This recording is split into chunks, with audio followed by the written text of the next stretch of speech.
Assalamualaikum warahmatullahi wabarakatuh. Saya Cici Azhara Putri dari kelas H2 Manajemen dengan NPM 101200858. Video ini untuk memenuhi tugas evaluasi akhir semester mata kuliah Manajemen Logistik. Baik, izin saya akan menjelaskan beberapa hal dari tugas sebelumnya, yaitu menganalisis industri pengrajin batu ukir di Cimerang, Desa Citata. Beberapa batu ukir yang sudah jadi, yang terdiri dari bentuk-bentuk hewan, bentuk-bentuk kura-kura, bentuk air mancur, dan lain sebagainya, bentuk ikan, bentuk macan.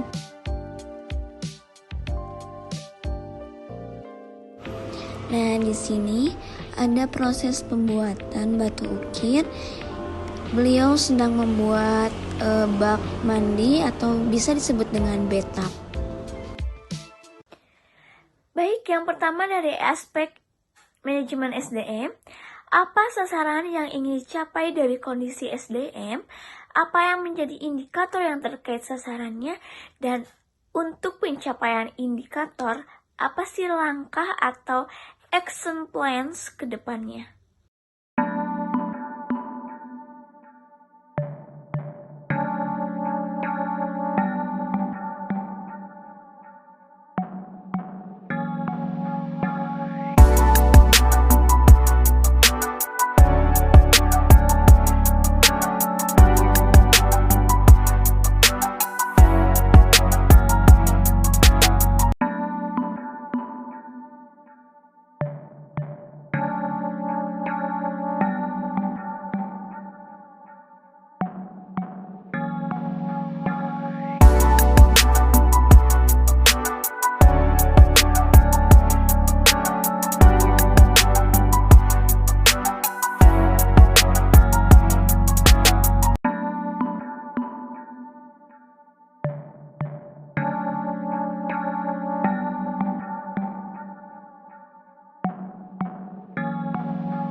Sebelumnya saya telah mewawancarai pemilik perusahaan tersebut.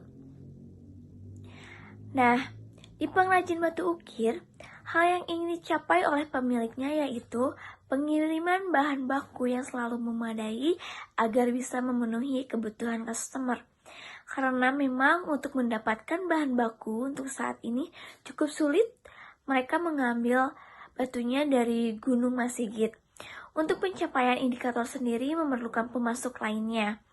Nah, untuk karyawan di sini memiliki 5 karyawan yang dimana beliau mengatakan bahwa para pekerja di sini sudah tidak memerlukan untuk pelatihan atau apapun. Mereka sudah menjadi seniman sejak dulu tanpa adanya pelatihan. Mereka sudah turun-menurun memiliki teknik seniman. Mendirikan usaha ini pada tahun 1960. Di sini Bapak ini menjelaskan bahwa mereka membuat dari bahan batu basalto. Lalu untuk harga-harganya itu dari yang terendah sampai yang tertinggi, mulai dari harga 1 juta sampai 30 juta. Yang kedua, aspek proses bisnis atau manajemen operasional. Sama seperti sebelumnya, apa sasaran yang ingin dicapai terkait teknologi, indikatornya terkait sasaran, apa tindak lanjutnya, dan apa yang perlu untuk membeli atau menyewa teknologi seperti sewa mesin atau dan lainnya. Nah, dalam aspek proses bisnis ini, pengrajin batu ukir ini tidak memerlukan alat tambahan lainnya. Mereka benar-benar menggunakan pahat dan tangan untuk membentuk batunya.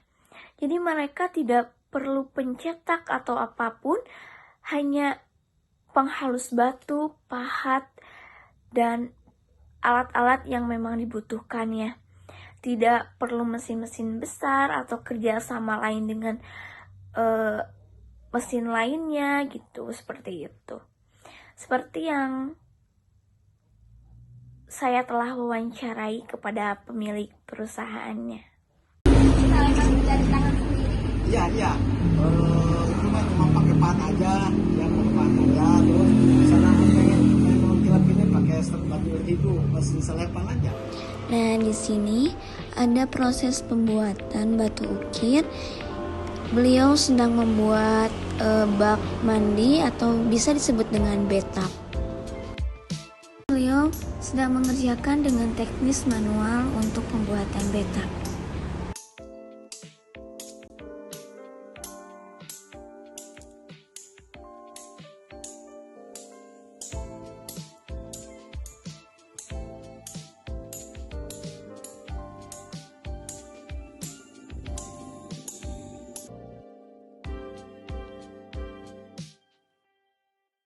Cukup banyak untuk bersaingnya karena banyak sekali pengrajin batu alam yang memproduksi berbagai macam produk untuk keperluan interior, eksterior, dekorasi taman, atau keperluan pemakaman dan lain-lainnya.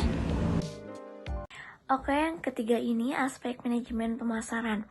Nah, bagaimana sih perusahaan ini memasarkan dan sasarannya apa, indikatornya seperti apa, dan tindak lanjutnya seperti apa. Nah, kebetulan perusahaan ini berada di pinggir jalan, jadi jalan raya yang memang banyak dilalui oleh banyak orang. Jadi beliau tidak memasang di sosial media atau e-commerce lainnya seperti Shopee, Lazada, Tokopedia, apapun itu beliau tidak memasang. Beliau juga mempunyai komunitas yang memang dari mulut ke mulut itu sampainya itu cukup cepat ya. Maka dari itu beliau juga pernah mengirim atau banyak pesanannya dari Korea, Arab Saudi, ke Amerika Serikat cuma sekali, ke Italia, Thailand, dan lain-lainnya seperti itu. Nah, orang-orang Jawa seperti itu taunya dari komunitas beliaunya, jadi dari mulut ke mulut. Maka dari itu, bahwa tidak ada yang harus ditindaklanjuti dari perusahaan beliaunya. Jika beliau berkata, jika memasang di sosial media, memang kemungkinan tidak mencukupi atau tidak bisa mengabulkan apa yang diinginkan customer, karena memang bahan baku yang sangat sulit dan terbatas seperti itu. Dulu mah ke Korea, ke Thailand. Oh, ke Thailand Ya. Korea. Ke Saudi itu, terus kalau ke Amerika mah 1 kali. Ya, yang lewat sama yang lewat. Biasanya mereka bentuknya yang kayak gimana? Kayak ini betap 4 kali. Aja. Daerah Cipatat di sana terdapat banyak sekali jenis ornamen yang terbuat dari batu, misalnya patung yang tingginya kira-kira 105 cm dan emang tanpa base adukan, benar-benar dari batu tersebut. Tarik kesimpulan bahwasannya dalam usaha pengrajin ini, hal yang dibutuhkannya itu adalah bahan baku. Karena untuk saat ini pengrajin batu sulit untuk menemukan batu yang tepat yang biasanya mereka pakai. Untuk pemasaran tersendiri yaitu dari mulut ke mulut yang bisa dikatakan dengan word of mouth marketing. Terima kasih dari saya. Mohon maaf bila ada salah kata atau informasi yang saya sampaikan. Wassalamualaikum warahmatullahi wabarakatuh.